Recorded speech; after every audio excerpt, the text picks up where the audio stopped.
యెషయా గ్రంథం 45:14 చివరిగా చూడండి.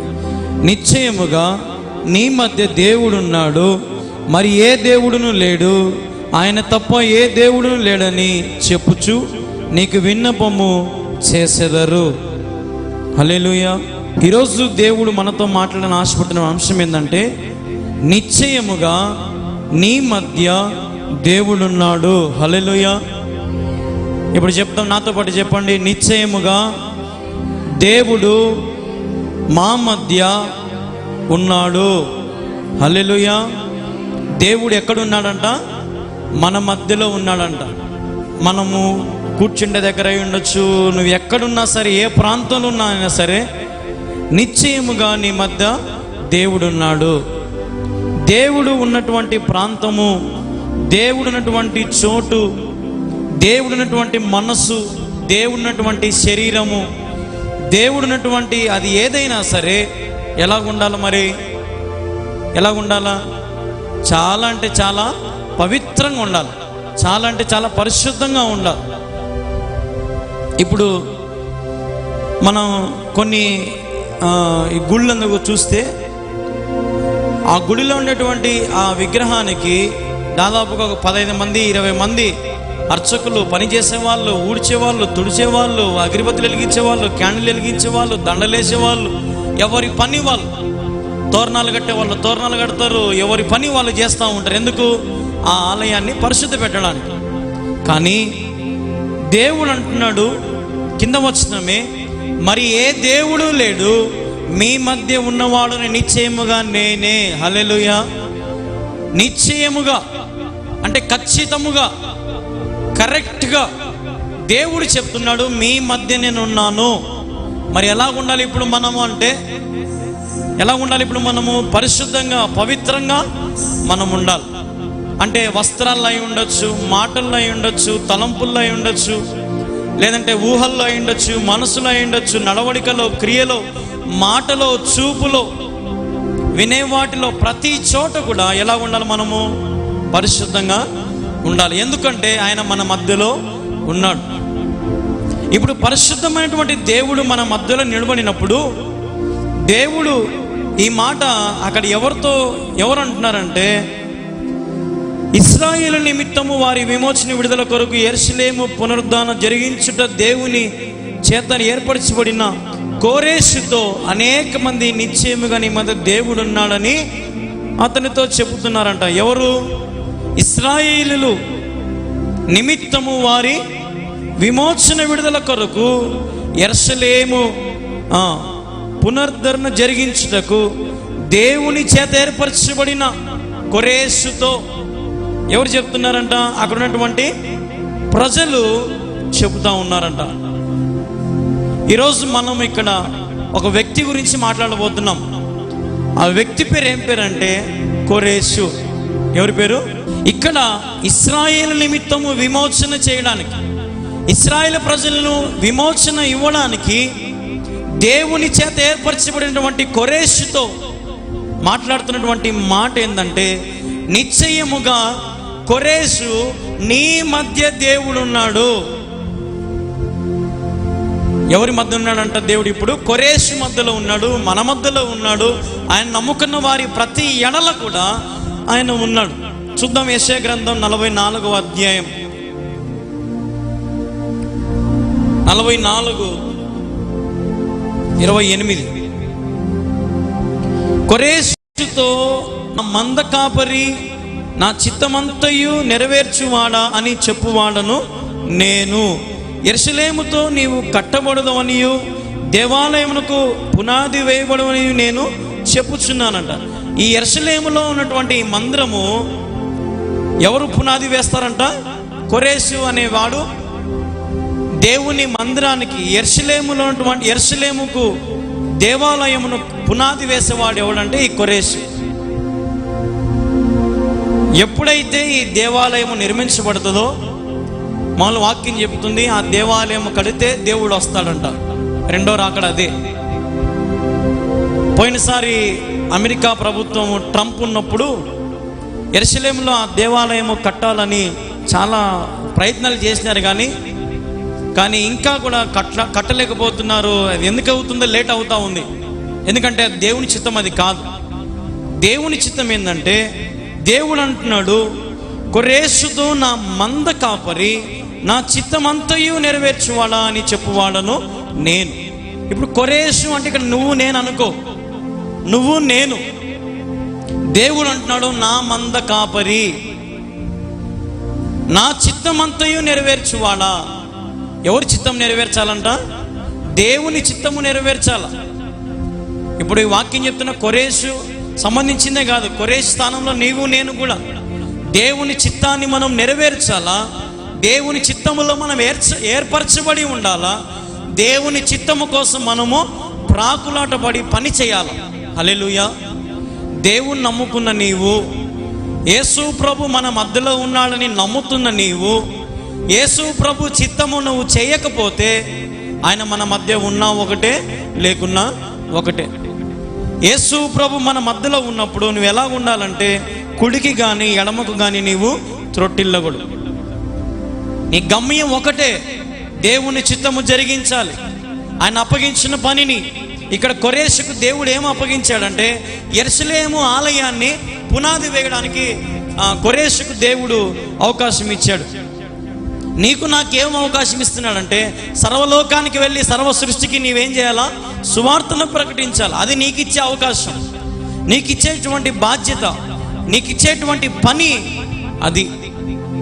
ఈరోజు యేసు ప్రభు మన మధ్యలో ఉన్నప్పుడు నిశ్చయముగా మనం చెబుతున్నాం, దేవుడు మన మధ్యలో ఉన్నాడు, నా ఇంటిలో ఉన్నాడు, నన్ను కాపాడుతున్నాడు. నాకు అనారోగ్యం ఉన్నప్పుడు దేవుడు ముడుతున్నాడు.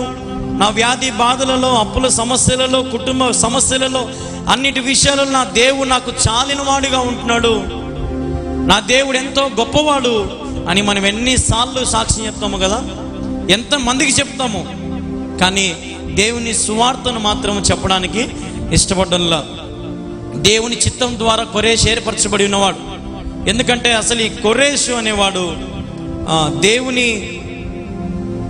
దేవుణ్ణి ఎంతగానో ప్రేమించేవాడు. ఎందుకంటే ఆయన మధ్యలో ఉండాలని ఆశపడేవాడు.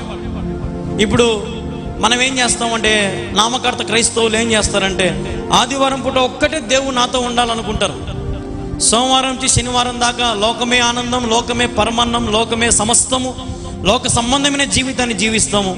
ఆదివారం రాగానే ఎక్కడ లేని భక్తి, ఎక్కడ లేనటువంటి భక్తిని అంతా కూడా ఒల్లించి అల్లించి దేవుణ్ణి స్తుతిస్తాం,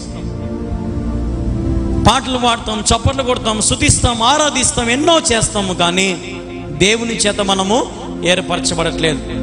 దేవుని చేత ఏర్పరచబడిన వాడా, దేవుని చేత ఆశీర్వదించబడిన వాడా, నువ్వు ఎవరివైనా, ఏ స్థితిలో ఉన్నా, నీ ఎంతటి వాడవైనా నువ్వు దేవుని కంటే గొప్పవాడవు కాలేవు. దేవుడు మన మధ్యలో ఉన్నాడు, దేవుడు మన సన్నిధిలో ఉన్నాడు. దేవుని ఆశ్రయించిన వారికి ఎన్నడూ ఆయన త్రోసివేసేవాడు కాదు. ఆయనను చెయ్యి చాచి, అయ్యా నా చెయ్యి పట్టుకో యేసయ్యా అంటే, పోరా నాకు చాలా పని ఉంది అన్నాడు ఆయన. నువ్వు చెయ్యి జాచితే పట్టుకోవాలని రెడీగా ఉన్నాడు. నీ జీవితం ఇస్తే నీ జీవితంలోకి రావడానికి ఇష్టంగా ఉన్నాడు. నీ హృదయం అనే తలుపు తెరిస్తే దేవుడు రావడానికి సిద్ధంగా ఉన్నాడు. ఈరోజు నీ మధ్య దేవుడు ఉన్నట్లయితే ఆయన కోసం ఏం పని చేస్తున్నావు ఆలోచన చేయి. ఇదే పరీక్షించుకో, పరిశుద్ధపరచుకో. ఇటువంటి ఆదివారాలు ఎన్నో పోయి ఉంటాయి, ఎన్నో వాక్యాలు వినింటాం, ఎంతో వర్తమానాలు మనం వింటాం. కానీ దేవుని కోసం ఏం చేసావు? ఫ్యాన్లు ఇచ్చినా, లైట్లు ఇచ్చినా, సౌండ్ బాక్స్లు ఇచ్చినా అయి కాదు దేవునికి కావాల్సింది. దేవునికి కావాల్సిందంటే నీలాంటి వారు అనేక మంది ఆయన మందిరానికి వచ్చి స్తుతించాలి. హల్లెలూయా. నీలాంటి వారు, నిన్ను పోలిన వారు, ఆయన స్వరూపంలో దేవుడు చెక్కబడినటువంటి ప్రతి ఒక్కరు కూడా ఎక్కడుండాలి ఈరోజు అంటే దేవుని మందిరంలో నేను స్తుతించాలి. చూడండి, అదే మాట ఇంకొక మాట కొరేషుని గురించి ఇంకొక మాట 45వ అధ్యాయం 1వ వచనంలో ఉంటుంది. అతని పక్షమున జనములను జయించుటకు నేను అతని కుడి చేతిని పట్టుకొని ఉన్నాను, నేను రాజుల నడికట్లను విప్పెదను, ద్వారములు అతని ఎదుట వేయకుండా తలుపులు తీసెదను అని యెహోవా తాను అభిషేకించిన కోరేషుని గురించి సెలవిచ్చుచున్నాడు. ఇక్కడ కోరేషుని దేవుడు ఏం చేశాడంట? రెండవది అభిషేకించినాడు. హల్లెలూయా. కోరేషును దేవుడు ఇక్కడ ఏం చేశాడంట? అభిషేకించినాడు. తన పక్షమున జనములను జయించుటకు దేవుడే కొరేషు కుడి చేతిని పట్టుకొని యుద్ధం చేశాడంట. హల్లెలూయా. అంటే ఇప్పుడు దేవుణ్ణి నమ్మిన వారిని, దేవుని ఆశ్రయిస్తున్న వారిని దేవుడు చేసే పని ఏంటంటే మన కుడి చేతిని పట్టుకుంటాడు. ఆయన మన చేతిలో చేసి మనం నడిపిస్తాడు. నీ కాలుకు రాయి తగలకుండా, నీ కాళ్ళకు ముళ్ళు గుచ్చుకోకుండా, నీకు ఏ యాక్సిడెంట్, ఏ ఇబ్బంది, ఏ వ్యాధి, రోగము రాకుండా దేవుడు నీ కుడి చేతిని పట్టుకొని నిన్ను ఆయన నడిపిస్తాడు. కుడి చేతిని పట్టుకునే అవకాశము మామూలుగా అయితే ఎక్కువ ఎవరికి ఉంటుంది చెప్పండి? మీకు తెలిసినంతగా ఎవరికి ఉంటుంది? కుడి చేయి ఎక్కువ ఎవరు పట్టుకుంటారు? పెళ్ళిలో భార్య భర్త పట్టుకొని కుడి చేతులు పట్టుకొని, భార్య కుడి చేయ పట్టుకునేది, భర్త లేదంటే ఎడమ చేయి పట్టుకుంటాడా? బాగా ఆలోచన చేయండి. భర్త ఏ పక్క ఉంటాడు? ఇటు పక్క ఉంటాడు. భార్య ఏ పక్క ఉంటుంది? ఇటు పక్క ఉంటుంది. భర్త ఏం చేస్తాడు? ఈ చేత్తో ఆమె కుడి చేతిని పట్టుకుంటాడు. హల్లెలూయా. అంటే దాని అర్థమైంది, ఇప్పుడు ఆమె స్థానంలో మనం. స్త్రీని దేవుడు దేంతో పోల్చాడు? సంఘముతో పోల్చాడు. నువ్వెంత పోటుగాడువైనా, నీకు మీసాలున్నా కూడా నువ్వు దేవుని దృష్టిలో స్త్రీవే. సంఘం. దేవుడు కూడా ఇప్పుడు మన కుడి చేతిని పట్టుకుంటాడు. ఎలా? ఆయన పెళ్లి కుమారుడుగా వచ్చి ఆయన మన పక్కన నిలబడి ఆయన మన కుడి చేతిని పట్టుకొని ఆయన రాజ్యానికి మనల్ని తీసుకెళ్తాడు. హల్లెలూయా. క్లారిటీ వచ్చిందా? అర్థమైందని చెప్పింది. దేవుని విషయంలో దేవుని ద్వారా అభిషేకం పొందిన వాడవైతే నువ్వు నీ చేతిని దేవునికి అప్పగించే. ఇప్పుడు భార్య భర్తను గుడ్డిగా నమ్మి పెళ్లి చేసుకుంటుందా? లేదంటే అన్నీ విచారించుకొని, నా భర్త తాగుపోతాడా, తిరిగిపోతాడా, లేదంటే అన్నీ విచారించుకొని పెళ్లి చేసుకుంటారు ఎవరైనా. ఏ తల్లిదండ్రులైనా ఎవరికి పడితే వారికి వాళ్ళ కూతుర్ని ఇస్తారా? ఎవరు ఇవ్వరు. విచారించుకుంటారు, అడుగుతారు, టైం పడుతుంది. 6 నెలలు కావచ్చు, సంవత్సరం కావచ్చు. మొత్తానికైతే నచ్చితేనే, మంచివాడైతేనే, బాగా చూసుకుంటేనే కూతుర్ని కొడుకు ఇస్తారు, అల్లునికి ఇస్తారు. అవునా కదా? అలాగే ఈరోజు నీవు నేను కూడా మన దేవుడు యథార్థవంతుడా కాదా పరీక్షించు. మన దేవుడు నీతిమంతుడా కాదా? మన దేవుడు మన కొరకు ప్రాణం ఇచ్చినవాడా కాదా? మన కొరకు దేవుడు సమస్తము ధారాళముగా ఇచ్చినవాడా కాదా అని పరీక్షించుకుంటే ఆయన వంటి వాడు ఈ లోకంలో ఎక్కడ ఉండడు. కళ్ళకు అద్దుకొని ఆయన పెళ్లి చేసుకోవచ్చు. కళ్ళకు అద్దుకొని, బయట అంటే వాడు దొరకరని ఆయన, ఇట్లాంటి వాడు మనకు దొరకడని కళ్ళకు అద్దుకొని మనం ఆయనని వివాహం చేసుకోవచ్చు. ఎలాగంటే నువ్వు అభిషేకించబడాలి, నువ్వు ఆయన చిత్తము నువ్వు ఆయన చిత్తం ద్వారా నువ్వు ఏర్పరచబడి ఉండాలా, దేవుని చిత్తంలో నువ్వు ఉండాలా, దేవుని ప్రణాళికలో నీవు ఉండాలా. అప్పుడు కొరేషుని అభిషేకించినట్టు, కొరేషు కుడి చేతిని పట్టుకొని దేవుడు విజయం ఇచ్చినట్టు, దేవుడు నీ చేయిని కూడా పట్టుకొని నీకు విజయం ఇస్తాడు. నేను రాజుల నడికట్లని విప్పేదను, ద్వారములు అతని ఎదుట వేయబడకుండా తలుపులు తీసేదనంట. అంటే ఇప్పుడు కొరేషుకి ద్వారాలు ఎవరు మొయ్యకుండా దేవుడు ఏం చేస్తాడంట? తలుపులు తెరుస్తాడంట. హల్లెలూయా. దేవుడు తలుపులు తెరిచేవాడు కానీ తలుపులు మూసేవాడు కాదు. దేవుడు ఆకాశవాకిళ్ళు తెరిచి మనకు ఆశీర్వాదాలు ఇచ్చేవాడే కానీ ఆకాశవాకిళ్ళు మూసి మీ సావు మీరు చావండి అనేవాడు కాదు. నైనా నేను కుంటోని, గుడ్డోని, కుష్టి రోగం ఉంది, వ్యాధి ఉంది, బాగుంది, నాకు రక్తస్రావం ఉంది, నేను చనిపోయిన యాయిరు కుమార్తెలాగా శవమైపడున్నా, ఎటువంటి వారైనా సరే దేవుడు ఏం చేసినాడు? కనికరంతో, కృపతో, దయతో ప్రతి ఒక్కరి ఎడల ఆయన కృపను చూపించినాడు. ఆయన తలుపులు తీసేవాడే, జీవితాన్ని బాగు చేసేవాడే, జీవితాన్ని గొప్ప స్థితికి తీసుకెళ్లేవాడే కానీ ఆయన నాశనము చేసేవాడు కాదు. ఈరోజు చాలా మంది అంటారు, దేవుడు నా జీవితానికి వచ్చి నా జీవితం అంతా నాశనం అయిపోయింది, మేము ఇంతకుముందే బాగున్నాం, అనవసరంగా మేము కన్వర్ట్ అయ్యాము, యేసు ప్రభుని నమ్ముకున్నాం అని చాలా మంది బాధపడతారు. కానీ యేసు ప్రభుని నమ్ముకున్న నీవు నమ్మకముగా ఆయన చిత్తములో ఏర్పరిచిన వాడు అయితే, ఆయన చిత్తములో నీవు ఉన్నట్లయితే, ఆయన చిత్తం ద్వారా అభిషేకించబడిన వాడు అయితే, ఆయన నీ కుడి చేతిని పట్టుకొని నీ ప్రతి ఇబ్బందుల నుంచి, ప్రతి అవసరతల నుంచి దేవుడు నీకు సహాయం చేస్తాడు. ఈరోజు కొరేషుతో దేవుడు అంటున్న మాట, దేవుడు కొరేషు మధ్యలో ఉన్నాడు, కొరేషును దేవుడు ఏర్పరచుకున్నాడు, కొరేషును దేవుడు అభిషేకించాడు. తర్వాత 3వది చూడండి, కొరేషు చేతిలో ఎవరి చేతిలో ఉన్నాడు ఇక్కడ కొరేషు? ఇప్పుడు నేను చదివినా, కుడి చేతిని పట్టుకున్నాడు. ఎవరు? దేవుడు. అంటే దాని అర్థం ఏంది? ఇంకా కొరేషు దేవుని చేతిలో కూడా ఉన్నాడు. ఈరోజు నువ్వెవరి చేతిలో ఉన్నావు? ఎవరి చేతిలో ఉన్నావు ఈరోజు? నువ్వు సైతాని చేతిలో ఉన్నావు. నువ్వు అనుకుంటున్నావు నేను దేవుని బిడ్డనే, నా నోట ఒక బూతు రాదు, నేను అసలు ఎంతో పవిత్రురాల్ని, పరిశుద్ధిని, నేను నాలాంటి నీతి పరులు లేడు, నాలాంటి నిజాయితీ పరులు లేడని నువ్వు అనుకుంటున్నావు. నేను నిజంగా దేవుని బిడ్డను అనుకుంటున్నావు, కానీ నీ చెయ్యి మాత్రము ఎవరి చేతిలో ఉందంటే సైతాని చేతిలోనే ఉంది. ఇంకా పాపం ఊబులోనే, పాపపు లోక సంబంధమైన జీవితాన్ని జీవిస్తూ నేను ఏ రకంగా సైతాన్ని వాడుకుంటుందో నీకు తెలుసు. సైతాన్ని నేను ఎలా వాడుకుంటుందో నీకు అన్నీ తెలుసు, కానీ నువ్వు తెలియనట్టుగా సైతాన్ని నీ కళ్ళను మూసివేస్తుంది. నువ్వు గ్రహించుకోకుండా, నువ్వు తెలుసుకోకుండా సైతాన్ని నీ కళ్ళను మూసేస్తుంది, నీ హృదయాన్ని మూసేస్తుంది, నీ జీవితాన్ని మూసేస్తుంది. నీ ప్రతి బాధను అన్నిటినీ పైకి తీసుకొచ్చి నీ త్రాగుబోతుని చేస్తుంది, వ్యసనపరుని చేస్తుంది. నిన్ను అన్ని లేనిపోయిన అలవాట్లన్నీ తెచ్చి సైతాన్ని తెచ్చి నీ ముందర పెడుతుంది. మొదటిగా యవనస్తుడు సిగరెట్ తాగేటప్పుడు పక్కనోడు అంటాడు, ఏం కాదు లేరా, తాగురా, ఏమైతే తాగురా అంటాడు. వద్దురా, మా అమ్మ రుస్తుంది, నేను క్రైస్తవుని, చర్చికి పోతా, నాకు అవన్నీ సెట్ కావరా అంటాడు.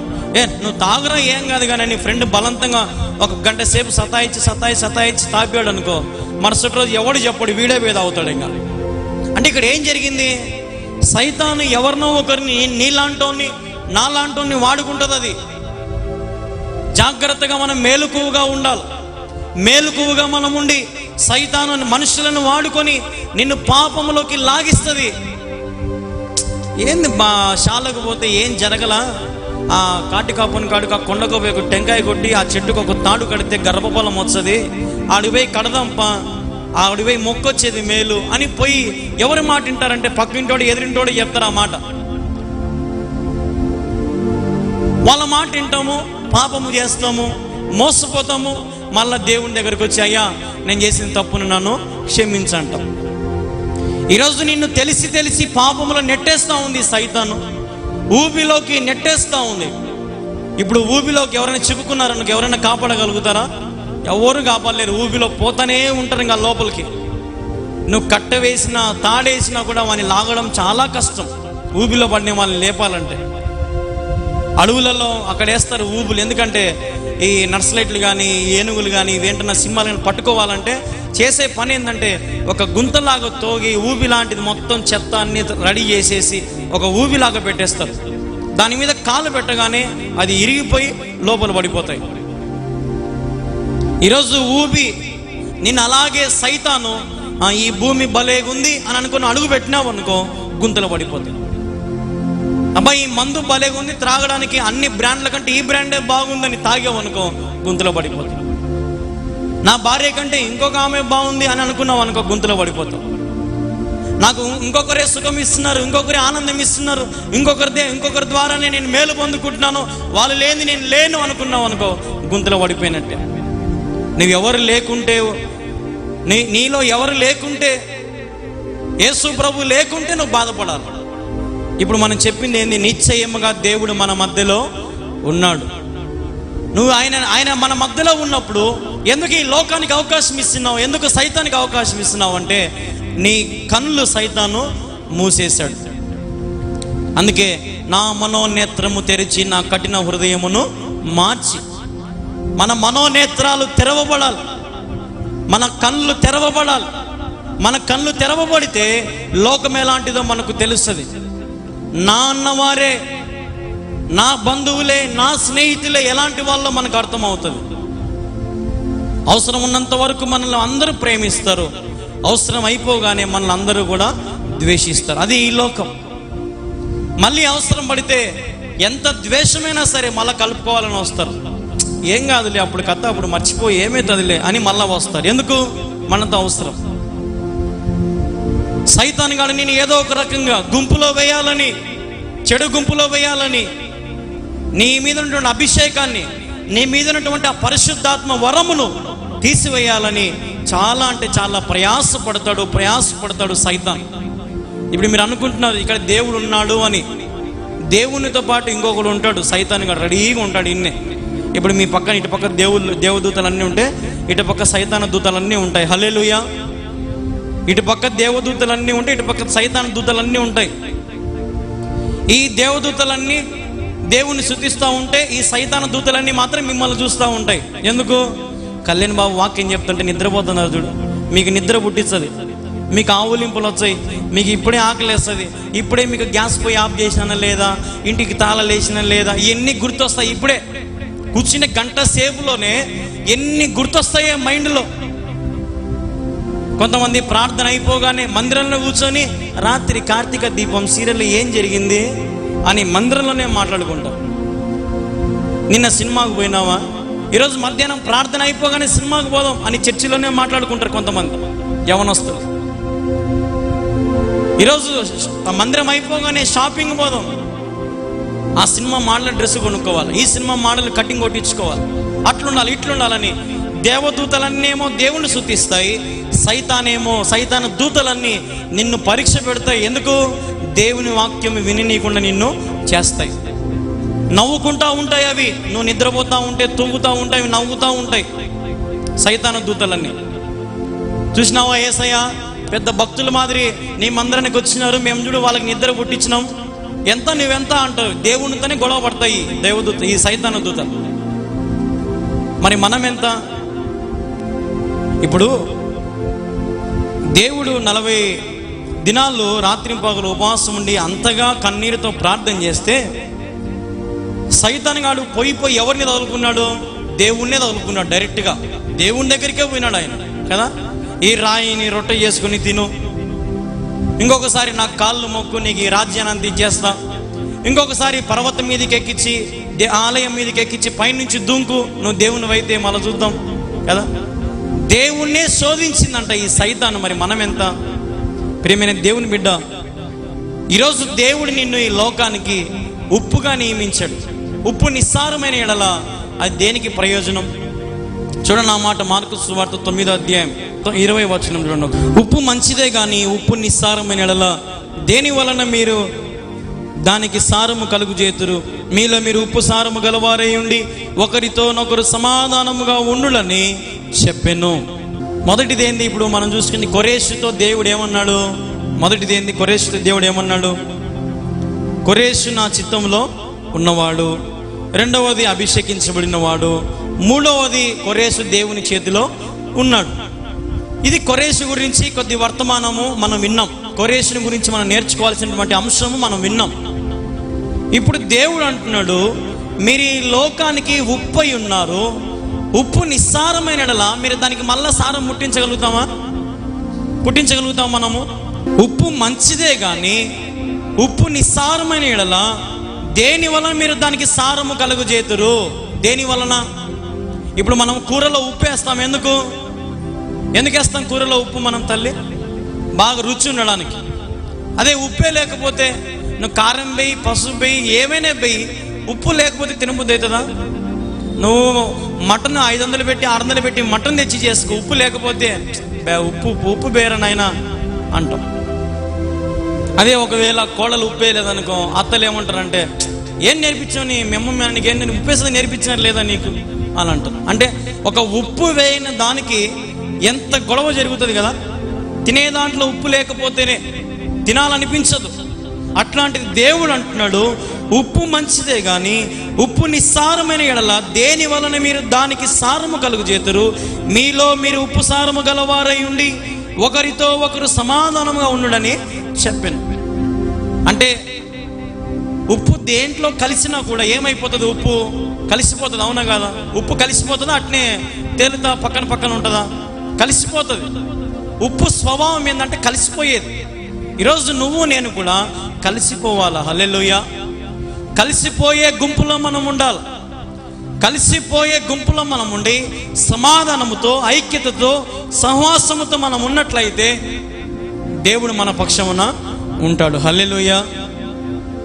దేవుడు మన పక్షం ఉన్న ఎడల మన ఉప్పు సారము మనము పోగొట్టుకోము.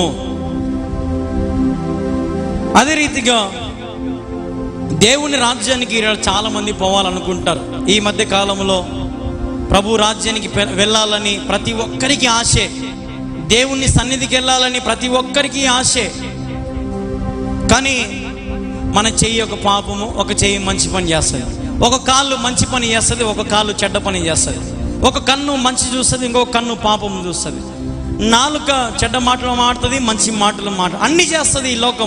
ఈ లోక సంబంధమైన జీవితంలో మన జీవితము అన్నీ కూడా సగము పనులు చేస్తాం. అవునా కాదా? సగం పనులే మనం చేసేది. మనం పూర్తిగా పనులు చేయలేం. దేవుడు అంటున్నాడు, దేవుని రాజ్యానికి నీవు ప్రవేశించాలని ఆశపడుతున్నట్లయితే 2 పాదములు కలిగి నరకంలో పడివేయబడుట కంటే కుంటివాడై నిత్య జీవంలో ప్రవేశించుట మేలంట. ఇక్కడ దేవుడు ఇంకొక మాట మనతో మాట్లాడుతున్నాడు. 2 పాదములు నీకు ఉండి పరలోకానికి పోలేకపోతున్నావేమో, ఒక్క పాదముతైనా సరే పరలోకానికి పో, అది నీకు మేలు. ఈరోజు 2 కాళ్ళు 2 ట్రాకుల మీద నడిస్తే నీ మీద ఉన్నటువంటి అభిషేకం పోతుంది, నీ మీద ఉన్నటువంటి దేవుని చిత్తము పోతుంది, నీ మీద ఉన్నటువంటి దేవుని మహిమ, స్వరూపము, ప్రసన్నత అన్నీ కోల్పోతావు. ఎప్పుడైతే 2 రెక్కల మీద 2 పట్టాల మీద నడుస్తావో నువ్వు ఖచ్చితంగా దేవుని రాజ్యాన్ని కోల్పోతావు. నీ గురి ఒక్కటే, నీ గమ్యం ఒక్కటే. ప్రతి క్రైస్తవునికి ఉండాల్సినటువంటి గమ్యం ఏంటంటే, నీ గమ్యము దేవుని రాజ్యానికి చేరడమే, దేవుని రాజ్యానికి నువ్వు వెళ్ళడమే. ఇదాన్ని కొరేషుతో దేవుడు అందరూ అంటున్నారు, అక్కడ ఉన్నటువంటి అందరూ అంటారు, ఏమంటున్నారు? మన మధ్యలో దేవుడు ఉన్నాడు కొరేషు కదా. దేవాలయాన్ని, యెరూషలేములో దేవాలయాన్ని పునాది వేసేవాడు ఈ కొరేషు, అభిషేకించబడినటువంటి వాడు ఈ కొరేషు. మరి ఈ కొరేషు స్థానంలో ఈరోజు నీవు నేను ఉన్నామా లేదా ప్రశ్నించుకోవాలి మనమే. ఈరోజు ప్రభువా నేను పవిత్రునా కాదా? ప్రభువా నేను పరిశుద్ధునా కాదా? నేను పరిశుద్ధురాలనా కాదా? నా జీవితం ఎలాంటిది? నా జీవితం మార్చావా లేదా? ప్రభువా నేను పాపంలో ఉన్నానా, లేదంటే మేలుకరమైన జీవితాన్ని జీవిస్తున్నాను, ఆశీర్వాదంలో నేను ఉన్నాను? నా జీవితం ఎలాగుంది అని నువ్వు ప్రశ్నించుకుంటే, నీ జీవితాన్ని నువ్వు బాగు చేసుకుంటే ఖచ్చితంగా దేవుని బల్లలను చేవేసిన వాడు అవుతావు. లేదంటే అది మామూలు రొట్టె, మామూలు ద్రాక్షరసమే. నువ్వు ఎప్పుడైతే పరీక్షించుకొని వాటిని విడిచిపెడతావో, నీ పాపములను విడిచిపెట్టి, నీ దోషములను విడిచిపెట్టి, నీ శాపములను విడిచిపెట్టి, దేవుని మీద కుమ్మరించినటువంటి ఆ పరిశుద్ధాత్మ శక్తిని పొందుకొని, దేవుని అభిషేకాన్ని పొందుకొని ఆయన చిత్తంలో నీవు ఉన్నట్లయితే పచ్చడన్నమైనా చాలు, నాకు తెలిసినంత వరకు. హల్లెలూయా. మోసం చేసి పప్పు కూడి తినే బదులు నీతి నిజాయితీగా కొంచెం పచ్చికారం నూరుకొని తినేది మేలు, నాకు తెలిసినంత వరకు. మోసం చేసి, అబద్ధాలు చేసి, అన్యాయాలు చేసి, లంచాలు తీసుకొని, ఆ పని చేసి, ఈ పని చేసి, వాణ్ణి కొట్టి వీనికి పెట్టి, అంతగా చేసి, అంత సంపాదించుకొని ఎక్కడో ఒక చోట దేవుడు ఆ ఇంట్లో ఏం పెడతాడు? ఒక ముళ్ళు పెడతాడు. హైదరాబాదులో ఒక ఎమ్మెల్యే ఉన్నాడు, ఒక ఆయన హైదరాబాదులో. ఆయన హైదరాబాదునే కొనేంత డబ్బు ఉంది ఆయన దగ్గర, అంత కోటీశ్వరుడు, అంత ధనం ఉన్నది అతని దగ్గర. అంత పెద్ద ఎమ్మెల్యేకి అతను ఉన్న ఆస్తికి అతని ఇల్లు ఎంత ఉంటుంది అంటే మన ఊరంత ఉంటుంది అతని ఇల్లే. అతని కార్లు దాదాపు 100 కార్లు ఉంటాయి, ఒక ప్రత్యేక విమానాలు ఉన్నాయి, హెలికాప్టర్లు ఉన్నాయి. అతనికి లేనిదంటూ ఏది లేదు. కానీ అతనికి ఉండేది 2 కొడుకులు. ఒక కొడుకేమో సేవ చేస్తాడు. ఏం సేవ అంటే వికలాంగులకు అవి చీరలు వంచేది, ఎండాకాలం నుంచి మజ్జిగలు ఇచ్చేది, అవి చేసేది, ఇవి చేసి సేవా కార్యక్రమాలు చేస్తూ నాన్న అడుగుజాల్లో చిన్నవాడు ఉన్నాడు. కానీ పెద్ద కొడుకు ఎట్లా పుట్టాడు తెలుసా? పోలియో వ్యాధితో, కాళ్ళు చేతులు చచ్చుబడి, వ్యాధితో, రోగముతో. డబ్బు ఉంది, అన్నీ ఉన్నాయి, కానీ కొడుకుని మార్చుకోగలుగుతున్నాడా? ఇప్పుడు ఆ సొట్టపోయిన కాళ్ళు చేతులు చక్కగా చేసుకోగలుగుతాడా? చేసుకోలేడు. నువ్వు ఎన్ని కోట్లు కుమ్మరించు, దేవుడు పెట్టిన శిక్ష నుంచి మనము తప్పించుకోలేము. ఈరోజు ధనవంతుడు విర్రవీగద్దు. ఎన్ని ఉన్నా తన్ను తాను తగ్గించుకున్న వాడు ఏమవుతాడంట? హెచ్చింపబడతాడు. ఈరోజు తగ్గించుకున్న వాడవైతే దేవుని ప్రతి ఇబ్బందుల నుంచి దేవుని నిన్ను హెచ్చించి గొప్పగా నిన్ను చేయను గాక. హల్లెలూయా. చాలామంది అంటారు, అన్న మాకు అన్ని సమస్యలే ఉన్నాయి, మా ఇంట్లో సమస్యలు తీరట్లే, మేమేమో ఉపవాసం ఉంటున్నాము, ప్రార్థన చేస్తున్నాము, అన్నీ చేస్తున్నాం అన్నా, కానీ మా ఇంట్లో సమస్యలు తీరట్లే. ఎందుకంటే మీ మధ్యలో దేవుడు లేడేమో, ఆయన సన్నిధి మీ మధ్య లేదేమో. ఆహ్వానించు. ఎంత ప్రార్థన చేసినా, నువ్వు ఎన్ని స్తుతులు అర్పించినా, ఎంత అర్పణ సమర్పించినా, దేవుడు లేకపోతే, దేవుని సన్నిధి లేకపోతే నువ్వు అర్పించే అర్పణ జీరో. నువ్వు దేవుని సన్నిధికి 1 కోటి రూపాయలు చేసినా కూడా నీవు దేవుని లేకపోతే ఆ కానుక చెల్లదు. నేను చెప్పింది అర్థమైందా? ఇప్పుడు మన విమానం ఎక్కాలనుకుంటాము, ట్రైన్ ఎక్కాలనుకుంటాం అనుకో, ట్రైన్ టికెట్ తీసుకుంటాం. ఎందుకు? మధ్యలో మన టీసీ వాడు పట్టుకోకుండా ప్రయాణం బాగా జరగాలని, బాగా పడుకొని పోవాలని ఒక టికెట్ కొనుక్కుంటాం డబ్బులు పెట్టి. అదే పనిగా పోనీ ట్రైన్ వచ్చినప్పుడు మనం అప్పుడు పోదాంలే అనుకుంటామా? అనుకోం. 1 గంట ముందే స్టేషన్లో పోయి ఉంటాం. ఎందుకు? ట్రైన్ మిస్ కాకూడదు. టికెట్ కొనుక్కుంటాము, 1 గంట ముందే పోయి స్టేషన్లో ఉంటున్నాం. ఎందుకు? ఆ ట్రైన్ మిస్ కాకూడదు, మన సీట్లు మనం హ్యాపీగా పండుకొని పోవాలి. ఈరోజు దేవుని సన్నిధికి కూడా మనం వెళ్ళాలంటే, దేవుని రాజ్యానికి మనం వెళ్ళాలంటే, నీవు నేను నా హృదయాన్ని, మన హృదయాన్ని పవిత్రపరచుకొని యేసు నామం అనే ఒక టికెట్ మనం పెట్టుకుంటే, సమయానికి దేవుని మందిరంలో విత్ లగేజ్తో రెడీగా ఉండాలి. దేవుని సన్నిధిలో ఏం లగేజ్? అది పాపం లగేజ్ కాదు, మోసం లగేజ్ కాదు, వ్యభిచారం లగేజ్ కాదు. మనకు కావాల్సింది ఏం లగేజ్ కావాలి? మనకు మన సూట్ కేసు నిండుతా దేవుడు నింపినటువంటి మాటలు, ఆశీర్వాదములు, మేళ్ళు, గొప్ప గొప్ప కార్యాలన్నింటినీ సుతుల రూపంలో ఒక లగేజ్ మన చేతిలో ఉండాలి. హల్లెలూయా. ఆ లగేజ్ యేసై నామము పట్టుకొని మనం ఆ ట్రైన్ ఎక్కినామంటే హ్యాపీగా దేవుని దగ్గరికి పోతాం. కన్నీరు వచ్చిందని, బాధ వచ్చిందని, జ్వరం వచ్చిందని, దగ్గు వచ్చిందని, పులగరం వచ్చిందని మందిరాన్ని మానుకుంటే ఆ జ్వరం ఇంకెక్కువవుతుంది, ఆ దగ్గు ఇంకెక్కువవుతుంది. ఏమైనా సరే, చావైనా బ్రతికైనా నా దేవునితోనే అని నువ్వు అనుకొని ఎప్పుడైతే దేవుని మందిరంలో అడుగు పెడతావో, నీ మీద ఏలుబాటు చేసినటువంటి సైతాను నిన్ను పట్టుకోవడానికి కూడా భయపడి గజ వణికిపోతుంది. హల్లెలూయా. ఎంతమందికి ఆశ ఉంది సైతాన్ని గజ వణికియాలని? చేతులు ఎత్తండి ఒకసారి. అందరికి ఆశ ఉంటుంది సైతాన్ని వణికియాలని, సైతాన్ని ఒక ఆట ఆడుకోవాలని ఉంటుంది. కానీ మనం ఆడుకోలేకపోతాం. ఎందుకంటే మనము దేవునిలో లేము. దేవుడు అంటున్నాడు, నిశ్చయముగా మీ మధ్య నేను ఉన్నాను. దేవుడు ఆయన నేనున్నాను, ఏ దేవుడు లేడు అని ఆయన స్పష్టంగా చెప్తున్నాడు. కుంటివానికైనా యేసయ్యే, గుడ్డివానికైనా యేసయ్యే, కుష్టివానికైనా యేసయ్యే, ఎవరికైనా సరే యేసయ్య యేసయ్య యేసయ్య. అన్ని నామముల కంటే పై నామము గలవాడు ఎవడు? యేసుక్రీస్తే. యేసుక్రీస్తు నామాన్ని ప్రేమిస్తున్న నీవు నేను, యేసుక్రీస్తు నామాన్ని కొనియాడుతున్నటువంటి నీవు నేను, ఆయన కీర్తిస్తున్నటువంటి నీవు నేను, ఆయన ఎన్నటికి ఎప్పటికీ మనల్ని త్రోసివేసేవాడు కాదు. చూడండి ఒక మాట, కీర్తనలు 35వ అధ్యాయం 28వ వచనంలో ఒక మాట ఉంటుంది. 35:28, నా నాలుక నీ నీతిని గూర్చియు నీ కీర్తిని గూర్చియు దినమెల్లా సల్లాపములు చేయును. హల్లెలూయా. ఏంటంటే ఇక్కడ నాలుక, మన నాలుక ఏం చేయాలంట? దేవుని నీతిని, ఆయన కీర్తిని ఎప్పుడు పొగడాలా, స్తుతించాలా, ఆరాధించాలంట. ఇప్పుడు ఈ నేటి తరము ఇప్పుడు వచ్చేటువంటి పాటలు మీకు రాకపోవచ్చు. పాతకాలం పాటలు ఉంటాయి ఆంధ్ర క్రైస్తవ కీర్తనలో, ఆ పాటలు పాడుకుంటూ ఉండండి హ్యాపీగా. దేవుని నామాన్ని స్తుతించండి సంతోషంగా. మిమ్మల్ని ఏమి పాపం చేయండి, మోసం చేయండి అని చెప్పట్లేదు కదా. దేవుణ్ణి స్తుతించండి.